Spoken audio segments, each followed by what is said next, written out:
everyone, it's me again, back to react to something. It's not music this time. I'm actually going to do a reaction to something I thought might be interesting to people.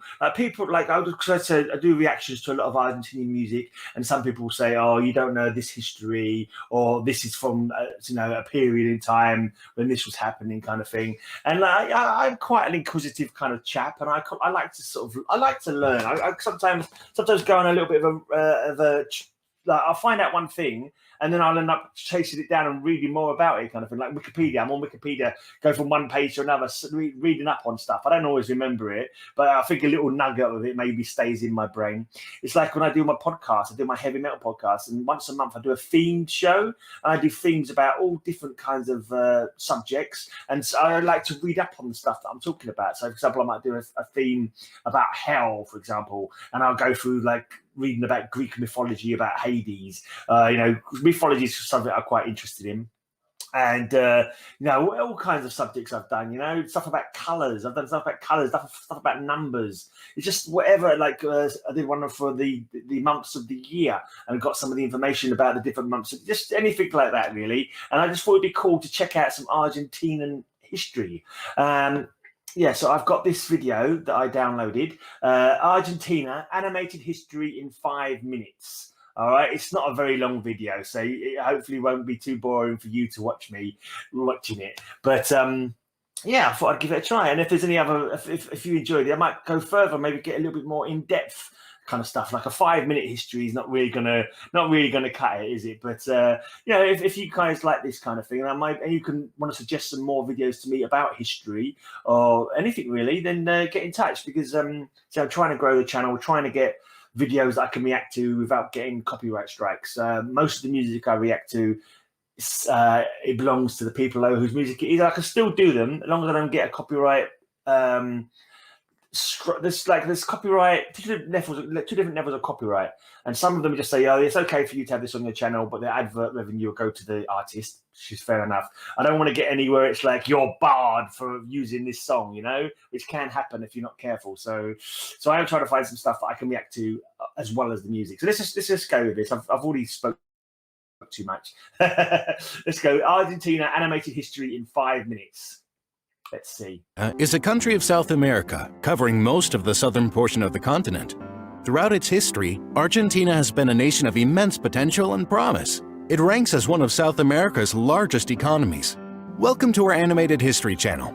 This episode presents a brief history of Argentina. The earliest traces of human life in the area, now known as Argentina, are dated from the Paleolithic period, with further traces in the Mesolithic and Neolithic. However, large areas were apparently depopulated during an extensive dry period between 4000 and 2000 BC. In the late 15th century, the native tribes of Quebrada de Humahuaca were conquered by the Inca Empire under Topa Inca Yupanqui to secure the supply of metals such as silver, zinc, and copper. The Incan domination of the area lasted for about half a century and ended with the arrival of the Spanish. Europeans first arrived in the region with the 1502 voyage of Amerigo Vespucci. The Spanish navigators Juan Díaz de Solís and Sebastián Cabot visited the territory in later decades. The Spanish raised the status of this region by establishing the Viceroyalty of the Rio de la Plata in 1776. This viceroyalty consisted of today's Argentina, Uruguay, and Paraguay, as well as much of present-day Bolivia. The viceroyalty was short-lived due to lack of internal cohesion among its many regions and lack of Spanish support. The British tried to invade Buenos Aires and Montevideo in 1806 and 1807, but were defeated both times by Santiago de Liniers. The beginning of the Peninsular War in Spain and the capture of the Spanish King Ferdinand VII created great concern. England and Spain have had a long history of war with each other. We've always been warring with each other, like all through history. I think the longest, I think England and Portugal have had like a truce for years. They've always been, Portugal and England have been friends for centuries. Like not been at war with each other, always been allies of each other, sort of going back for centuries. And but Spain, England and Spain, I think it's because both countries were very naval, weren't they? They had big navies, and they sent explorers out, and they tried to claim lands for themselves. Obviously, Spain had a massive empire in South America, and I'm sure other parts of the world, England, we certainly had our fair share of empire building over the years. But I didn't know about wars. They had some wars at Buenos Aires. We tried to take Buenos Aires, and another place was it? That's not something I was familiar with, but it wouldn't surprise me at all. Just England and Spain having fights for just over land and money and goods. All around the Viceroyalty. A new successful attempt, the May Revolution of 1810, took place. The Viceroyalty was also renamed, and it nominally became the United Provinces of the Rio de la Plata. Revolutionaries split into two antagonist groups, the Centralists and the Federalists, a move that would define Argentina's first decades of independence. On the 9th of July, 1816, the Congress of Tucumán formalized the Declaration of Independence, which is now celebrated as Independence Day. The 1820 Battle of Cepeda, fought between the Centralists and the Federalists, resulted in the end of the Supreme Director rule. Bernardino Rivadavia. Oh, it's going a bit fast now. So 1816 was it? They got independence. That's the Argentinian Independence Day, and of course, there's always going to be factions, and rather than diplomacy and trying to sort things out in an amicable fashion. Of course, there has to be war because that's humans for you. Human beings. Can't live in peace, can we? It's like always an excuse to be fighting and killing each other. It's never mind. I missed this guy's name. It's rather a long name. Was appointed as the first president of the country. However, the interior provinces soon rose against him, forced his resignation, and discarded the constitution.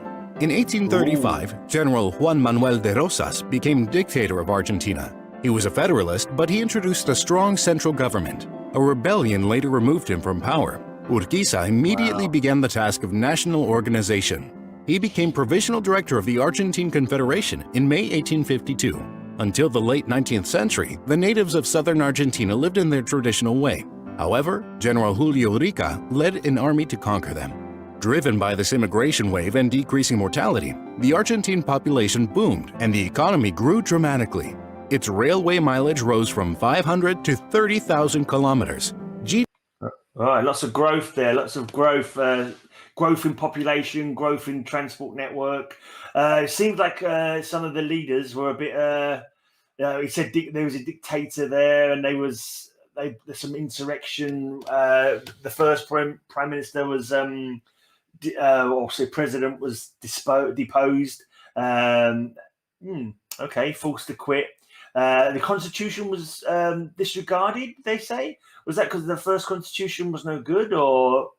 I'm not sure the difference between the centralists and I can't remember what the other ones were called now. This is a lot to take in. But it's kind of, I suppose it must be typical of most countries. There's always war and, battle, and it's just human nature, unfortunately.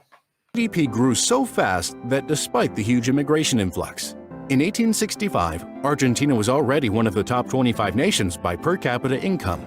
Between 1878 and 1884, the so-called Conquest of the Desert and Chaco occurred.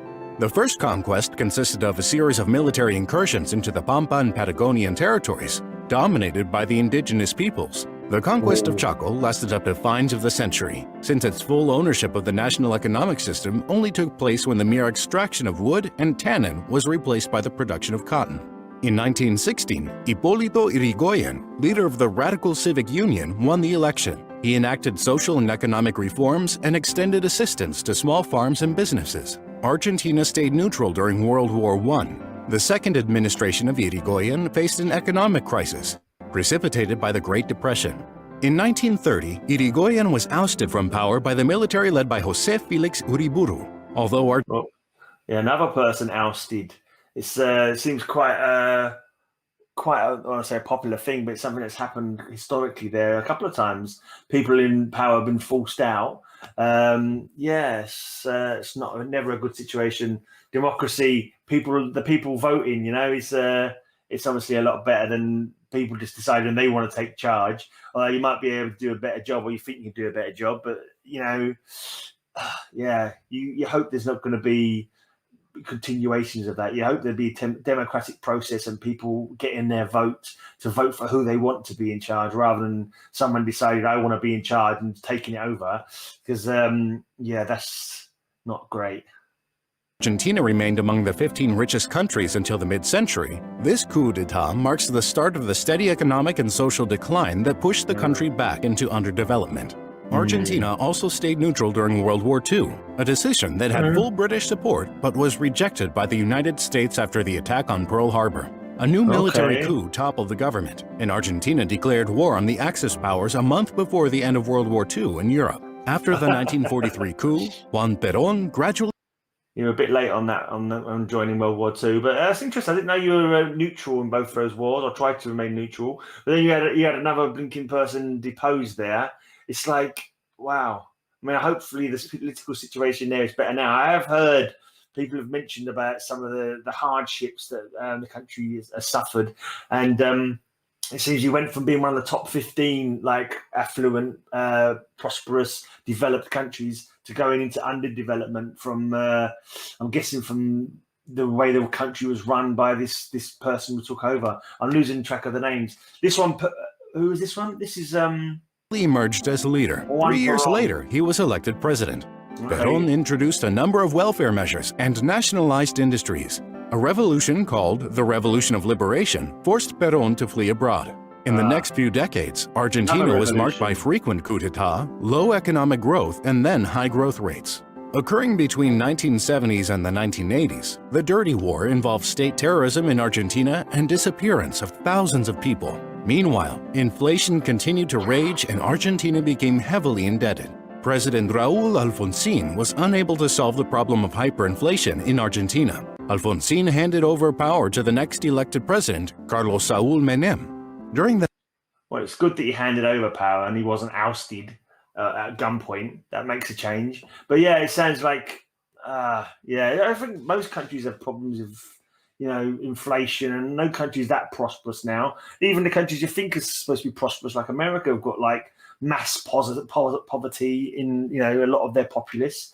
It seems like you've got the people with the money, which is like a small amount of people with this much money, and then the rest of this amount of people have only got that much money. It's the disparity between the rich and the poor, which is kind of worldwide, really. It's probably why you have revolutions and stuff like that. People eventually have enough of it and they think they want to have more. It's just like human nature, I suppose, that we always want to have more and aren't happy with life and our lot. And yeah, it's understandable. Right, but we're nearly at the end now, so... In the 1990s, Menem managed to curb inflation and he privatized industry. Argentina is a prominent regional power in the Southern Cone and Latin America, and retains its historic status as a middle power in international affairs. Thank you for watching. Please subscribe to our channel for new videos updated daily. Okay, that was 5 minutes. What did I expect in 5 minutes? I got a very, very small kind of like insight into the some of the history. Maybe I need to find some longer videos, or if anyone can think of a longer video, maybe a focused video on a certain era might be interesting. I was expecting, because one of the things that people have mentioned in passing is it Perón's wife, Evita? Didn't she? I thought she took over for a time, but obviously, I mean, I don't know nothing. All I know, there was a musical, and there was a hit song in the 70s. It was called "Don't Cry for Me, Argentina." And I think they remade it, or I think they made a film with Madonna, didn't they? They make a film with Madonna playing Evita at one point. I've not watched that, to be honest. It's like that kind of history kind of film is not something I prefer, like horror movies and sci-fi and fantasy. So I must say I've never watched that movie. But I thought she had led the country maybe at some point, or was it just that she was a much treasured lady, being the wife of the president for a while. So was that Juan Perón, was it? But he was only there for 3 years before he was ousted. So maybe that period when he was in charge was considered a good period. And so a lot of people have fond memories and fondness for that part of the history. I'll have to maybe do a more in-depth video for that. If anyone knows a link to a better in-depth video for any of these periods, anything you think I should check out. But it seems like there was definitely that period lots of people were being disappeared. Yeah, that's a dictator, a tyrant by the sounds of it, but I've forgotten what his name was now. There's so many names trying to remember there. They're not going to sink into my head because my head is mostly marshmallow. It's not great at remembering things, but I try to. But yeah, that was an interesting little look at the a very, very short history for Argentina there. But yeah, maybe I'll do some more videos like that in the future. I'm also going to start a series. I've been thinking about it for ages. Like, I'm always getting comments, obviously, in Spanish. And I'm going to try and start going through this Learn Spanish Online series. I'll have a look at it, see how it goes. But we shall see. Anyway, cheers for watching. If you enjoyed this video, give it a thumbs up, leave a comment, tell me about any bits of history maybe I could look further into, particularly with video links. That'd be a lot more handy for me if you give me a video link that I can look at. Also, if you enjoyed, so enjoy it, thumbs up, comment, share it with your friends if you want. If you enjoyed the show, also, I've got a link down below. If you want to buy me a coffee, there's a link down below. You can make a donation if you like to buy me a coffee if you want, or you can buy cups, T-shirts with my face on it. The link down below as well. Why you would want to, I don't know. But, I've got to try. Anyway, cheers for watching this. And, yeah, hopefully you enjoyed it. And I'll see you again in another video soon, hopefully.